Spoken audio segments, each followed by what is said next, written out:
Well, hello, Red Dirt Preacher, also known as Laney around the house. This is going to be a very, very conscious message to you. It's been a long time since I have delivered what I call a sermonette to you guys. And what's wonderful is I do it Bibles closed, no computer. I do it exactly just with my mind, with the Lord talking to me. And it's been a long time, about 3 months, that I have been able to receive. And so I was talking with you guys earlier, leaving videos, but I haven't left my desk. So as I sat here, I started to finally receive. It's been a long time. So I didn't plan on this one, and I'm only halfway of walking through it before I decided to go ahead and push play. And now I'm live. So I'm not reading the marquee. I have not even thought this out in full form. I was only halfway done walking with the Lord before I invited you on to watch. So I'm going to finish receiving the full entirety of this message live via Spirit giving it to me. And that's always great. Let's get there. You want to get comfortable? Jesus just was talking to me about dogs and sheep. And I think that's what I'm going to name this little sermonette, Dogs and Sheep. And when he's talking, this is going to hone all the way back to sovereignty, and sovereignty all the way back to dogs and sheep. There's a way that we get owned in this life, and I believe that's why Jesus wanted to use dogs and sheep as his metaphor, as his parable of teaching right now. A dog generally is nailed to our backyard, nailed to the floor, with a collar around his neck that screams, "I'm owned." And when we take a dog for a walk, most of us, okay, just follow me here, don't argue. Most of us put a leash on that dog to pull him in the direction that we need him to go, as to walk beside us.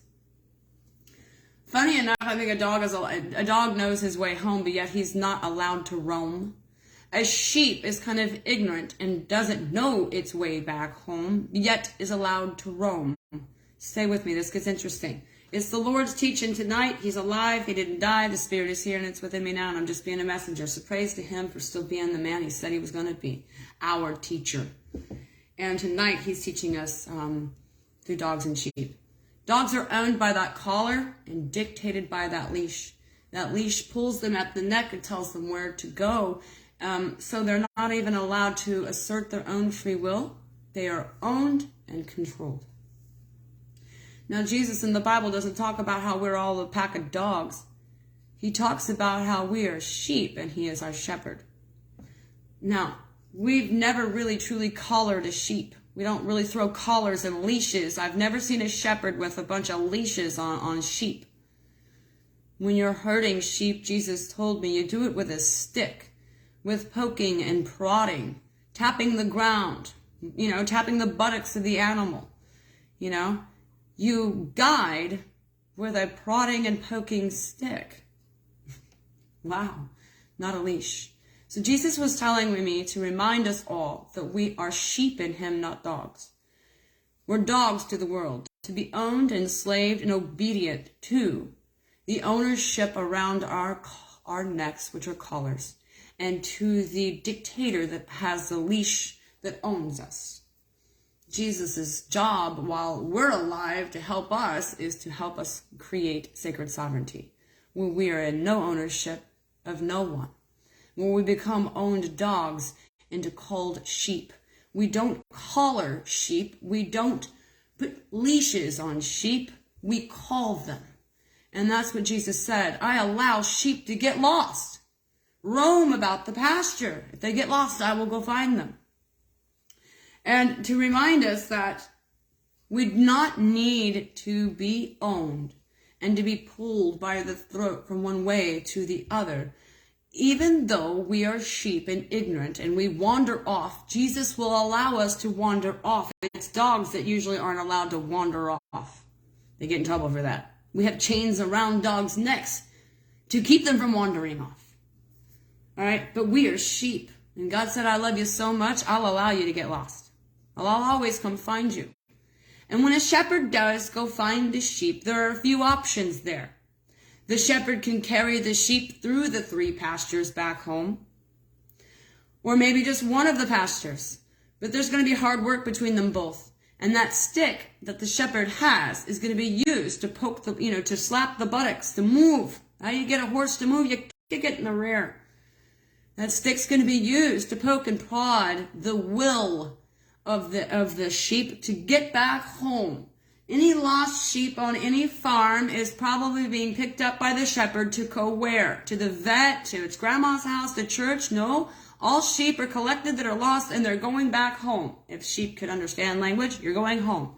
We are sheep. And we are in our pastures of life. And the only direction that we're going is back to the barn, darling. Back home. And we have a shepherd here and he has a stick to poke and prod and direct you via whacking you in the buttocks maybe. Jesus is not the type to throw a collar on you and leash you around against your free will. Your free will might get you lost. It's his authenticity and his love that will always come get you no matter what. Right? And so also Jesus wanted to point out that there's no ownership in sheep. You don't see ownership, you see it through the brand that the sheep has. One sheep is branded, they're all branded. They belong to a certain family. And that is what Jesus is doing here with the porch. This isn't just another church. This isn't just a church. It's the church. God is calling what is his into him. That is why this church is the only church that is saying, I'm sovereign in him, because Jesus gave it to me to say, so I'm saying it. I'm sovereign in him. You probably never heard it before because it was born out of my mouth. So if you say it, I'm sovereign in him, you belong to the porch. So it is about no ownership, independently owned and operated. Even sheep are independently owned and operated as they meander, as they get lost, as they pasture themselves back home. In that sense of using the word. We're not to be dogs and be having on a collar and a leash and to be chained down to someone's backyard so we never leave. Okay? That's not how we're supposed to be owned. Sheep aren't owned. They're called, they're loved, they're guided, and they're branded. And that is what Jesus means to do with me and the church that we're creating. So, there's that. There's a different, let's just, for an instance, look like my dog, for instance. He belongs to me. Do I need to have a collar or something around his neck, like a wedding ring, to let everybody know that he belongs to me? Yeah, my dog traded in his leash and collar a long time ago for a handkerchief. See, he's owned by me. Yes, he has a ring around the neck.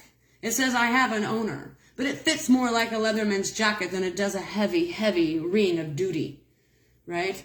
So, again, we're not owning love, we're setting it free. My dog doesn't come to me because I pull the hell out of the leash and choke and pull his neck. He comes because I said, come here. It's as easy as that. So, connection. Make the connection. All right, so that was important. All right, so anyway, I will see you later. Like I say, stay kind and stay the hell.